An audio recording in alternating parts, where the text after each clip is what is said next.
2000년 전 오늘 평화의 왕으로 아기 예수님께서 이 땅에 오셨습니다. 오늘날 시장바닥에서 만난 크리스마스처럼 그렇게 요란한 모습으로 시끌벅적하게 오지 않으셨습니다. 궁중의 의리의리한 대궐에서 태어나 금침대에 누워 계시지도 않으셨습니다. 그거는 정반대로 초라한 마국간에 태어나셨어. 냄새나는 말죽통, 구유가 말죽통이죠. 말죽통에 누워 계셨습니다.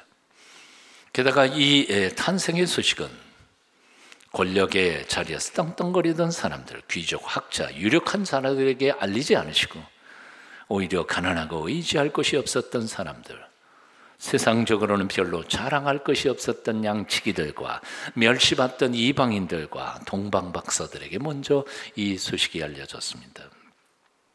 너나 할 것 없이 사람들은 다 가난하기보다는 부하기를 원합니다. 낮은 자리에 앉기보다는 높은 자리에 앉고 싶습니다. 시시한 일이라 할지라도 많은 사람들에게 광고하고 알려서 좀 내가 PR 좀 했으면 좋겠다, 이런 생각들을 많이 마음속에 품습니다.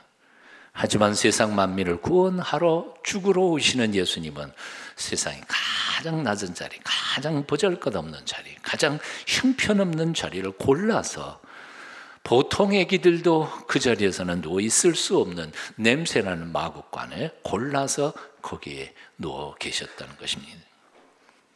천지를 지으신 창조주 하나님의 하나밖에 없는 외아들이 왜 이렇게 낮은 자리를 골라 오셨을까?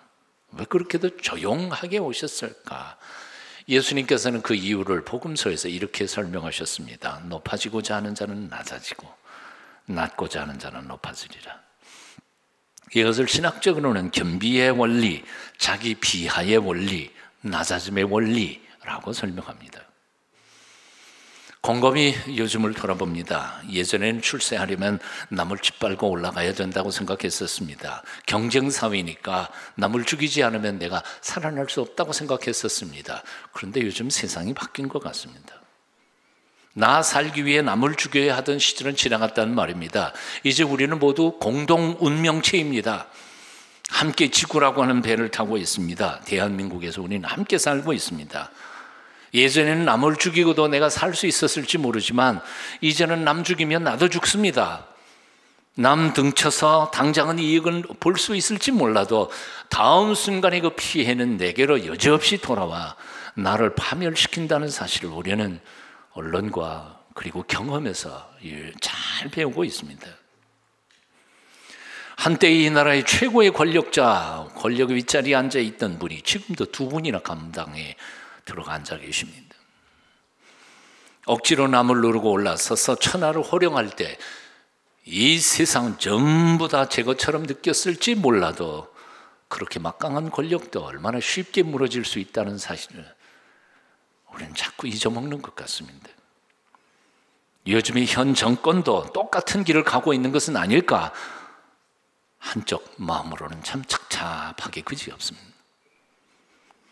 오늘날 국제정세, 온 세계 정치, 경제, 군사적으로 경랑 속에 휘말리고 있는 이때에 정치인, 경제인, 법조인, 교육자, 신앙인들이 다 일치 단결해서 우리의 후손들의 살아가야 할 이 대한민국을 곱고 아름답게 지켜내야 할 텐데 우리는 아직도 지지고 볶고 싸우고 걱정이 됩니다.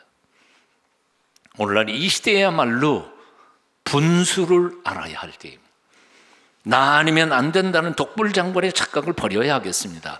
오늘날만큼 자기 비하의 원리, 나를 낮추고 남을 낮게 여기며 더불어 같이 살아가는 것을 절박하게 배워야 할 때는 또다시 없었다고 생각이 듭니다. 자신을 낮추는 사람만이 높아지게 돼 있습니다. 남에게 져주는 사람만이 궁극적으로 이길 것입니다. 남을 높여주는 사람만이 진실로 남에게 높임을 받게 될 것입니다. 성경에 가르쳐 주시는 메시지. 이 낮아짐의 원리를 가장 잘 깊이 깨달았던 사도 바울은 그래서 빌립보서 2장 5절 이하에서 이렇게 말합니다. 너희 안에 이 마음을 품으라. 곧 그리스도 예수의 마음이니 그는 근본 하나님의 본체시나 하나님과 동등됨을 취할 것으로 여기지 아니하시고 오히려 자기를 비워 종의 형체를 가지사 사람들과 같이 되었고 사람의 모양으로 나타나서 자기를 낮추시고 죽기까지 복종하셨으니 곧 십자가에 죽으심이라. 예수님은 하나님이셨습니다. 요한복음 1장 1절 이하에 보면 그 하나님에 대한 찬송가가 나옵니다. 태초에 말씀이 계시니라. 이 말씀은 하나님과 함께 계셨으니 이 말씀은 곧 하나님이시니라. 말씀이신 하나님, 그리고 온 세상에 존재하는 만물의 존재의 근원이셨던 예수 그리스도, 그분이 당신이 지은 피조물인 인간의 모습으로 이 땅에 오신 겁니다. 자기가 만든 책상의 모습으로 왔다는 것 자체가 우리는 이해가 안 되는 것뿐이죠. 그 중에서도 가장 낮은 냄새나는 마구간으로 오셔서 우리 인생들의 죄를 다 짊어지고 죽으시되 인간 말종 추악한 살인 강도의 모습으로 십자가에 죽으셨습니다. 그렇게 자신을 낮추어 버린 예수님을 하늘 아버지께서는 낮아지신 깊이만큼 다시 높여주셨습니다. 빌립보서 2장 9절부터 11절은 이렇게 말합니다. 그러므로 하나님이 그를 지극히 높여 모든 이름 위에 뛰어난 이름을 주사 하늘에 있는 자들과 땅에 있는 자들과 땅 아래에 있는 자들로 모든 무릎을 예수의 이름에 꿇게 하시고 모든 입으로 예수 그리스도를 주라 시인하여 하나님 아버지께 영광을 돌리게 하였느니라. 이 낮아진 자만이 높아지는 비밀, 낮아지는 깊이만큼 높여주시는 신비한 이 비밀, 진리, 이 진리가 바로 성찬에 오시는 아기 예수님이 누우셨던 마국간 말구유의 가장 중요한 메시지입니다. 다른 건 못 봐도 말구유만큼은 우리의 눈에 꼭 새겨 넣어야 할 줄로 믿습니다. 이 복된 성탄절에 예수님의 낮아지심은 두 가지의 선물을 가져왔습니다. 첫째, 하나님께 영광을 드렸습니다. 둘째, 기뻐하심을 입은 이 땅 위에 모든 사람들에게 평화를 선물하셨습니다. 주님께서 낮아지심으로 하늘에 계신 하나님은 영광을 받으셨고 주님께서 낮아지심으로 이 땅 위에 있는 우리 인생들은 평화를 누리게 되었습니다. 주님께서 당신을 낮추실 때 아버지 하나님께서 영광을 받으셨습니다. 주님께서 내 뜻대로 마옵시고 아버지의 뜻대로 하옵소서 외치며 하나님 아버지의 명령을 순종하실 때 하나님은 하나님으로서 대접을 받으셨다는, 영광이라는 단어의 뜻은 신분에 맞는 명예라는 뜻입니다. 하나님을 하나님으로 대접해 드린다는 겁니다. 예수님의 낮아지심을 통하여 하나님의 명예가 높여졌습니다. 회복되었습니다. 하나님의 권위가 다시 살아났습니다. 하나님의 구원의 약속과 능력이 진실임을 드러나게 됐습니다. 그래서 세상의 모든 입들이 과연 하나님은 하나님이십니다 라고 고백하게 만들었다는 겁니다. 과연 하나님은 우리를 여전히 사랑하신다 고백하게 만들었다는 거죠. 뭐 때문에요? 예수님의 낮아지심, 십자가를 통해서. 그렇습니다. 하나님이 영광 받으시는 것은 의리의리한 교회 예배당 건물이나 장식이나 혹은 장엄한 예전이나 예식을 통해서 받는 게 아닙니다. 우리는 착각하는 것 같아요. 엄청나게 화려한 예전을 드릴 때 하나님이 영광 받으신다고 착각하는데 아니요. 성경 말씀 보니까 그런 건 아니에요. 구체적인 나의 삶 속에서 우리가 예수님의 낮아지심을 배우고 예수님의 낮아지심에 동참하고 남을 나보다 낮게 여기며 남을 높이며 나를 하늘의 미랄로 내어 던져 썩히는 행위를 통하여 하나님은 홀로 영광 받으시는 것입니다. 그래, 맞아. 네가 믿는 그 하나님이 참 대단한 분이시구나. 우리의 삶을 통해 하나님이 영광을 받으십니다. 사랑하는 여러분, 지난 한 해 동안 얼만큼 낮아지셨습니까? 나를 통해 주님은 얼마나 영광을 받으셨습니까? 마냥 높아지는 내 속마음의 욕망 때문에 하나님의 이름이 혹시 지난 1년 동안 모독을 받지는 않으셨습니까? 오늘 아기 예수님의 탄생을 축하하러 오신 사랑하는 성도 여러분, 다른 건 다 잊어버려도 예수님이 누우셨던 냄새나는 말구유 하나만큼은 가슴에 꼭 새기시기를 축원합니다. 그의 겸비, 그의 지극히 낮아지심, 그의 한없이 자신을 낮추신 비천한 자리를 잊지 마십시다. 성지순례를 하다가 보면 꼭 가는 곳이 있지요. 베들레헴 예수 탄생 교회입니다. 가본 사람들은 다 알 겁니다. 예수 탄생 교회 본래 문이 엄청나게 컸죠.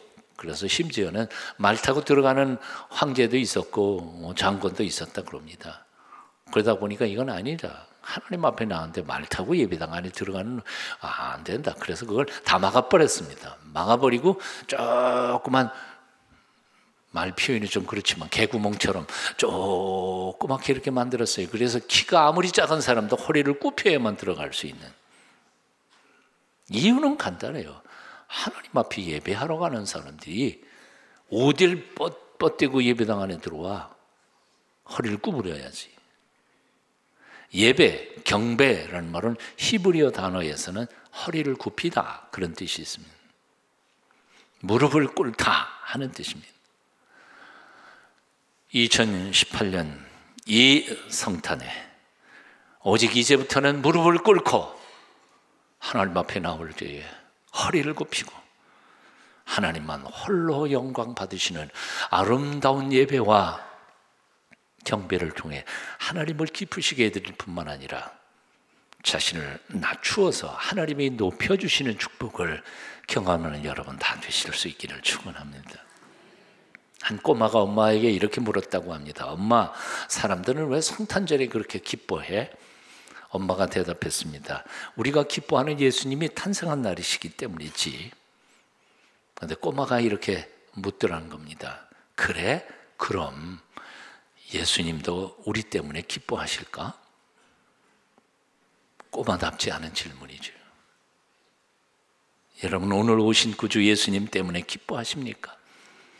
그렇다면 예수님도 나 때문에 지금 기뻐하실까요? 깊이 나 자신을 돌아보며 이 성탄에 나 때문에 주님이 기뻐하실 수 있는 사람으로 성숙하시기를 축원합니다. 기도하겠습니다.